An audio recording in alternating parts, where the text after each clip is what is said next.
Have you ever pondered on the power of self-transcendence? How it can liberate you from the shackles of your false self? Today we explore this profound concept, shedding light on the truths we often overlook. Starting with a simple yet profound truth. You're always right about where you need to take the next step to exceed yourself. Every individual possesses the innate ability to discern their path of growth. This brings us to our second point, that intellectual development is an equal opportunity for everyone. It's not limited by your background, your current circumstances, or your perceived limitations. When you find yourself in the darkness within, there are only two options, the wrong one and the lucky one. It's a stark reminder that we have the power to choose our responses, even in the most challenging situations. Now let's consider sorrow not as a condition to be fixed, but as an internal state to be understood. It's not about escaping the feeling, but about diving deep into it to gain insights.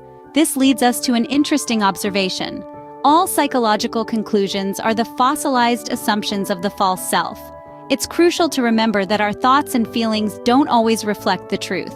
The only person who enjoys feeling like no one is a selfish person. It's a reminder to stay connected with others and to value our relationships. If an action is done for a reward, it hurts because your true nature itself is a reward, and this action is done despite your true nature. The adversaries of thought awareness cannot exist, hence nothing can oppose it. This is a powerful reminder of the strength of mindfulness and the freedom it brings. The bad feeling you don't want to feel is the feeling of not wanting to feel that bad feeling. It's a cycle that only intensifies the discomfort. Consider that emotional or sad moment as a memory, not who you are. It's a part of your journey, not your identity.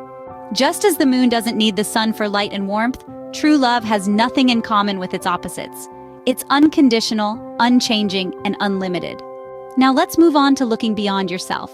Never be afraid to put yourself in a position where you don't know what to do. It's in the unknown that we find new possibilities and opportunities for growth. If life knocks you down, open your eyes and look at the stars above. It's a reminder that there's always something higher, something bigger than our current predicaments. Remember, if where you want to be isn't in this world, then nothing in this world can disturb you. Be a researcher, not a validator. Be awake, not stubborn. It's about seeking truth rather than defending beliefs. The truth has no business with a self-satisfied person. This is a call to humility, to constant learning and growth. The hidden self is to be perceived, not chased as a reward. If a prayer for acceptance doesn't follow a plea for forgiveness, it's nothing more than an act of arrogance. It's a reminder of the importance of humility and self-accountability. When you learn that no one, including yourself, can help you, you will learn about the hidden self. It's a call to self-reliance and inner strength.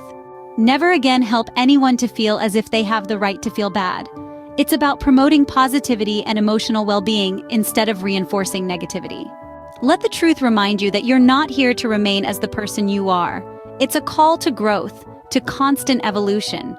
Now on to the concept of letting go. The real change of the self is not about thinking about yourself in a new way, but about completely freeing yourself from the need to think about yourself.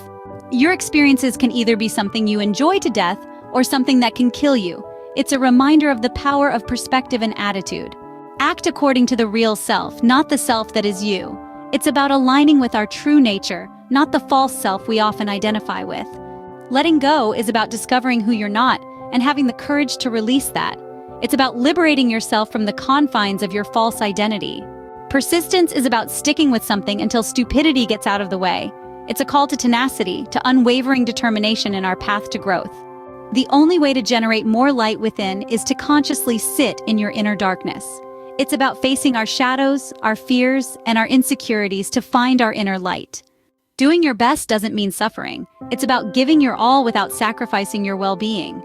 The reason you should jump into the truth of the moment is that you should be willing to jump out of yourself. It's about embracing the present, stepping out of our comfort zones, and breaking free from our self-imposed limitations. Letting go is not about giving up, it's about moving up. It's about growth, progress, and advancement. The hidden self enters an individual's life only on the condition of having the whole. It's about embracing all aspects of our being, including our flaws and imperfections. To be more alert, we only need to listen and then leave behind the thoughts that capture our attention. It's about mindful listening and discerning what thoughts to engage with. Don't set your direction based on anyone else, and don't let anyone else set your direction.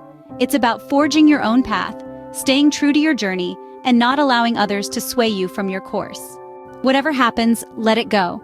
It's a simple yet powerful mantra for inner peace and freedom. Finally, whoever chooses a truth over themselves always chooses for themselves. It's about aligning with truth and how doing so always serves our highest good. In essence, this journey of self-transcendence is about breaking free from our false selves, embracing our true nature, and stepping into the freedom that comes with truth. It's about letting go, growing, and ultimately finding victory in truth.